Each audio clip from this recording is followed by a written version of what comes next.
탄핵 전국과 국론 분열. 어떻게 이 위기를 극복해야 할까요? 2025년 3월 2일 100일 법문 14일째 명상 전법행자대회. 안녕하세요. 오늘은 100일 법문 14일째 날입니다. 스님은 오전에 대중들을 위해 명상을 안내한 후 오후에는 정토행자대회에 온라인으로 참석했습니다. 새벽 수행과 명상을 마친 후 오전 10시에 정토사회문화회관으로 향했습니다. 3층 설법전에는 320여 명의 대중들이 명상을 하기 위해 가부좌를 하고 앉아 있었습니다. 대중들이 스님에게 3배의 예로 법문을 청하자 스님이 명상을 하는 방법에 대해 안내했습니다. 자세를 바로 합니다. 가부좌를 틀고 허리를 딱 펴고 고개를 반드시 들고 얼굴은 정면을 향한 상태로 눈을 편안히 감고 두 손은 앞으로 모읍니다. 팔이 짧은 경우라면 양 무릎에 두 손을 얹어도 좋습니다. 죽비를 치면 다음 죽비를 칠 때까지는 어떤 동작도 멈춰야 합니다.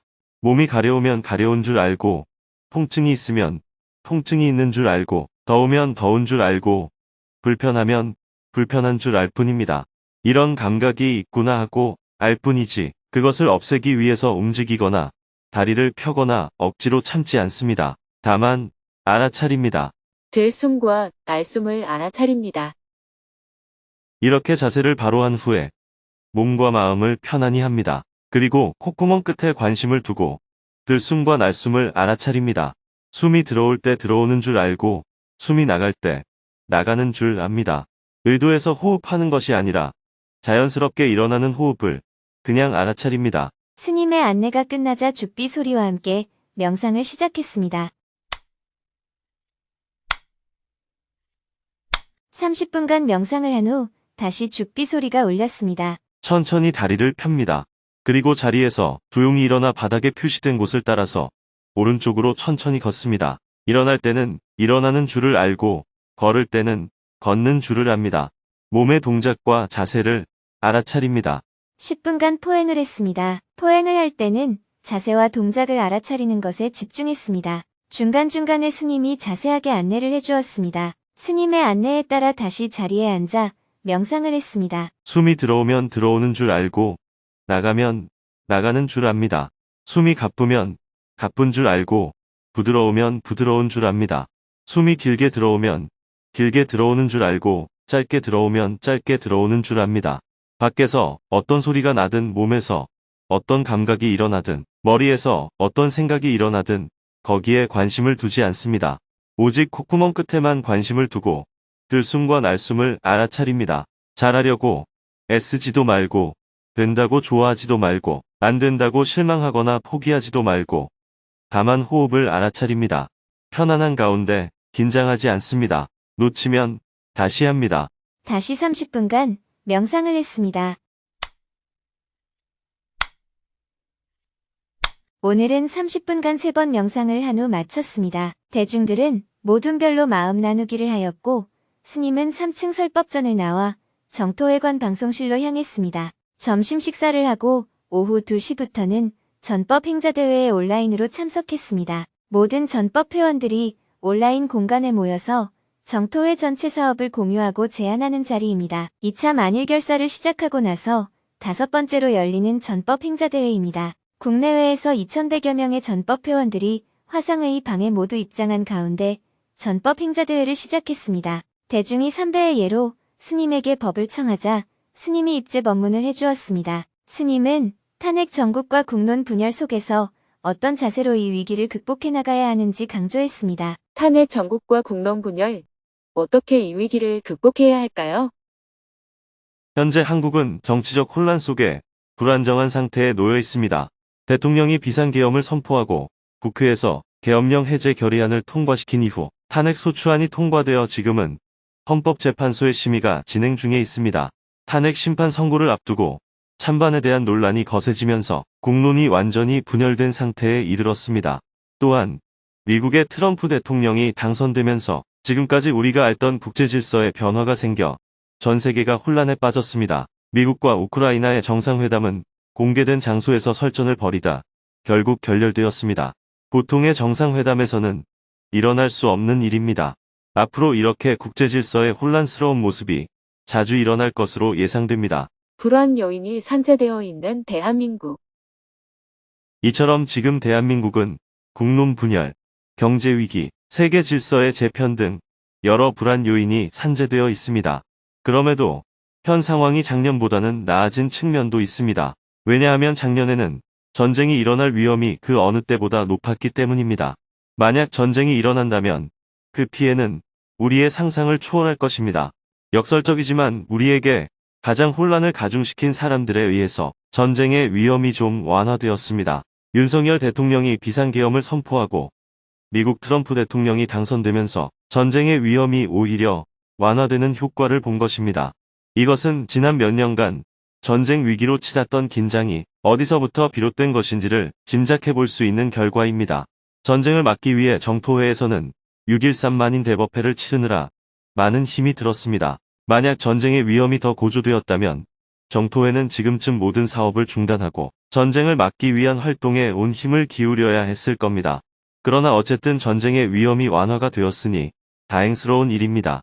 하지만 무슨 일에든 대가가 따르듯이 전쟁의 위험이 완화되어 좋은 점이 있는 한편으로는 앞으로 트럼프 대통령의 관세 장벽으로 인해 경제적으로 지불해야 할 대가가 클 것으로 예상됩니다. 또 윤석열 대통령의 비상계엄이 무산되지 않았더라면 국민들이 얼마나 많은 피를 흘려야 했을지 모를 일이었습니다.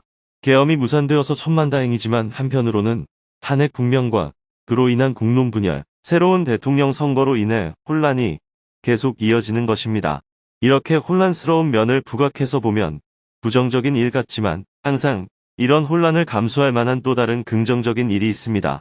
그렇기 때문에 우리는 일어난 상황을 너무 비관적으로만 볼 필요는 없습니다. 국론 분열을 완화시키고 미래에 능동적으로 대응하려면 지금의 혼란보다 오히려 염려되는 것은 대통령이 탄핵되든 안 되든 새로운 대통령으로 누가 당선되든 양분된 이 갈등이 끝나지 않을 것 같다는 것입니다.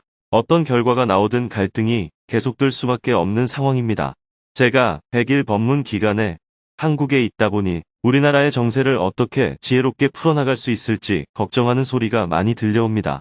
한두 명이 아니고 정말 많은 사람들이 저를 찾아와서 걱정을 이야기하고 있습니다. 어떤 대통령이 당선되든 비슷한 상황이 되풀이되는 일을 이제는 막아야 하지 않겠느냐는 의견이 대다수였습니다. 국제정세가 혼란스러운 가운데 국내 정세까지 이렇게 불안정하면 앞으로 대한민국이 새로운 변화에 능동적으로 대응하기가 어렵습니다. 특히 인공지능과 자동 로봇 분야에 국가 간의 사활을 걸고 있는 이때 후발주자였던 중국이 오히려 우리보다 앞서 나가고 있습니다. 국내 정치 지도자들은 지나간 얘기를 붙잡고 권력 잡기에만 급급해서 우리나라의 미래는 더욱 불투명해지고 있습니다. 그래서 우리는 이런 정치 상황에 부안해동하지 말고 정신을 차려서 혼란을 잠재우는 쪽으로 나아가야 합니다. 믿음의 문제와 사실의 문제를 구분해야 하는 이유. 대한민국은 누구나 다 생각의 자유, 믿음의 자유, 정치적 소신을 가질 자유가 있습니다. 그리고 누구나 다 사실에 대해서 알 권리가 있습니다. 그러나 여기에는 의무도 따릅니다. 요즘 한창 부정선거에 대해 논쟁이 거셉니다. 이것은 마치 신이 있느냐, 없느냐와 같은 믿음의 문제가 아닙니다. 사실을 확인할 수 있는 객관적인 일입니다. 그런데 아직 어떤 증거도 나타나지 않았는데 거의 종교적인 믿음처럼 확신하고 움직이는 사람들이 있습니다. 의심이 들 수도 있고 믿을 수도 있습니다. 그러나 정토회 회원이라면 붓다의 가르침에 따라 항상 진실을 확인하는 자세가 필요합니다. 불확실한 것을 마치 사실인양 주장해서는 안 됩니다. 부정선거와 같이 사실을 확인할 수 있는 문제는 사실이 확인되기 전까지 의심은 할 수 있지만 신중해야 합니다. 예를 들어 대통령이 계엄법을 위반하고 중앙선거관리위원회와 국회에 군대를 파견한 일은 명백한 위법 행위입니다. 그런데도 국회가 자꾸 방해하니 그럴 수도 있다. 이렇게 생각하는 것은 감정이지 진실과는 거리가 먼 자세입니다. 법을 위반했지만 그것이 대통령을 그만둬야 할 만큼 심각한 범죄냐 아니냐에 대한 문제는 생각을 달리할 수도 있겠죠. 그러나 법을 위반하지 않았다는 생각은 사실이 아니라는 겁니다. 탄핵이 돼야 한다는 생각도 할 수 있고 탄핵이 안 돼야 한다는 생각도 할 수 있습니다. 그러나 탄핵을 반대하는 이유가 아무 죄도 없다라고 말하는 것은 확인할 수 있는 진실마저도 외면하는 일입니다. 신앙의 자유, 믿음의 자유, 사상의 자유와 이 진실의 문제는 서로 다른 문제입니다. 그런데 오늘날 일부 유튜버들의 선동으로 사실을 확인하지도 않고 마치 사실인 양 주장하는 사람들이 많습니다. 여러분은 믿음의 문제와 사실의 문제를 구별할 줄 알아야 합니다. 논쟁하기보다는 상대를 포용하는 자세를 갖는다면 우리는 자유민주주의를 가장 중요한 가치로 여기면서 남한에서 살고 있지만 한반도 평화의 당사자인 북한의 입장을 고려하지 않으면 갈등을 해결할 수 없습니다. 그리고 북한의 어린아이들과 주민들은 이런 정치적 갈등의 직접적인 원인이 아닙니다. 도움이 필요한 사람에 대해서 우리는 인류의 보편적 가치를 가져야 합니다. 북한의 어린아이들이나 주민들이 굶주린다면 식량을 지원하고 아프다면 약을 지원하고 이렇게 인류의 보편적 가치를 갖는 수준은 되어야 정토의 회원이라고 할 수 있습니다. 그놈들은 죽어도 싸. 그런 놈들한테 왜 식량을 주냐? 이렇게 생각한다면 수행자라고 말하기 어렵습니다. 물론 개인의 뜻은 존중합니다.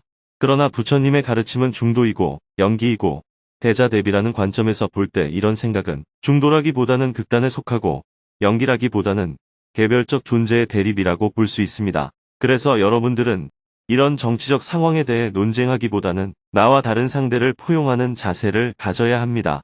우리는 늘 진실을 보는 자세를 가져야 합니다. 그러나 어떤 가치관을 갖느냐는 개인의 자유입니다. 그래서 그렇게 생각할 수도 있겠다 하고 포용적으로 받아들이는 자세가 필요합니다. 이러한 관점에서 지금의 상황을 너무 혼란스럽게만 받아들이지 말고 좋은 점도 보면서 어떻게 개선해 나갈 것인지에 대해 힘을 쏟으면 좋겠습니다. 전쟁의 위험에 처했다가 이제 벗어나게 되었으니 아이고 살았다 이렇게 하기보다는 내가 살았으니 이제는 어려운 사람들을 돕자 하는 관점을 갖는다면 우리는 이 어려움을 잘 극복할 것입니다. 이어서 개회를 선언하고 본회의에 들어갔습니다. 입제 법문을 마치고 스님은 평화재단으로 향했습니다. 손님이 찾아와 혼란한 국정을 안정시킬 방안에 대해 조언을 해드렸습니다. 오후 5시가 넘어 다시 전법행자대회에 참석하기 위해 정토회관 방송실로 이동했습니다. 5시 20분부터 본회의를 모두 마치고 회양식을 시작했습니다. 원래는 정토회 임원단의 합동회의를 거친 후 모둠 토론 시간도 가졌는데 올해는 100일 법문 기간이면서 동시에 불교대학 집중홍보식이어서 사업 보고 위주로 프로그램을 진행했습니다. 전국사업, 특별지부사업, 온라인 불사위원회, 사회활동위원회의 2024년 사업평가와 결산, 2025년 사업계획과 예산을 차례대로 발표하고 질의응답 시간을 가졌습니다. 3시간 동안 많은 발표와 질문들이 이어졌습니다. 대중들은 스님에게 회양 법문을 청했습니다. 스님은 전법 회원들이 어떤 마음가짐으로 활동을 해나가면 좋겠는지 이야기해 주었습니다. 이번 100일 기간 동안 우리는 특별 정진을 하고 있습니다.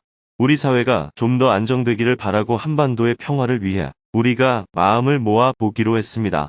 그래서 사회가 점점 혼란스러워질수록 각자의 자리에서 국가의 평안을 위해 정성을 기울여 기도를 해야 합니다. 기도하고 전법하고 복을 짓는 일뿐만 아니라 사회의 중요한 인사들을 격려하고 설득해서 좀 더 긍정적인 역할을 할 수 있도록 도와야 합니다. 방금 전에도 정치 지도자를 만나서 안정된 국가 운영을 위해 협치하는 마음을 내기를 요청하고 또한 격려도 했습니다. 100일 후에는 큰 변화가 일어날 것이라는 희망을 품고 지금은 100일 법문과 특별 정진 기간이므로 여러분들이 매일 꾸준히 정진하는 것이 가장 중요합니다. 이 100일 기간이 지나면 우리의 영혼에 대한 기적이 일어날 것으로 생각합니다. 사실 기적은 아니고 우리가 노력해서 이룬 결과입니다. 그러나 보통 생각지 못했던 일이 일어나면 우리가 보통 기적이라고 말하지 않습니까? 작년에 6.13 만인 대법회를 하고 나서 연말에 변화가 일어났듯이 이번 100일 기간에도 우리가 정성을 기울여서 기도하면 이 기도가 끝날 시점에는 우리 사회에 큰 변화가 일어날 것이라는 믿음과 희망을 품고 꾸준히 정진하시길 바랍니다. 너무 사소한 일에 집착하고 사로잡혀서 분별심을 내면 본인만 힘들어집니다. 그래서 에너지가 긍정적으로 나오지 않게 됩니다. 이래도 되고 저래도 된다는 마음을 갖고 소소한 것은 그냥 놔두고 좀 더 멀리 보면서 꾸준히 정진하는 자세를 가지시기 바랍니다. 그랬을 때 우리 각자가 붓다의 한 조각이 되어 모자이크 붓다의 역할을 할 수 있습니다. 지난 1년 동안의 활동에 감사드리고 또한 올해 1년 동안에도 수고해 주십사 부탁드립니다. 스님의 법문을 되새기며 사홍서원을 한 후 전법 행자대회를 모두 마쳤습니다. 해가 저물고 저녁에는 실내에서 업무와 원고 교정을 본 후 하루 일과를 마무리했습니다. 내일은 100일 법문 15일째 날입니다. 오전에는 천도제를 하는 의미에 대해 강의하는 열린 법회를 하고 오후에는 다음 천일 결사를 준비하는 상임, 천일준비위원회 의원들과 회의를 한 후 저녁에는 법성계를 주제로 열린 법회를 할 예정입니다.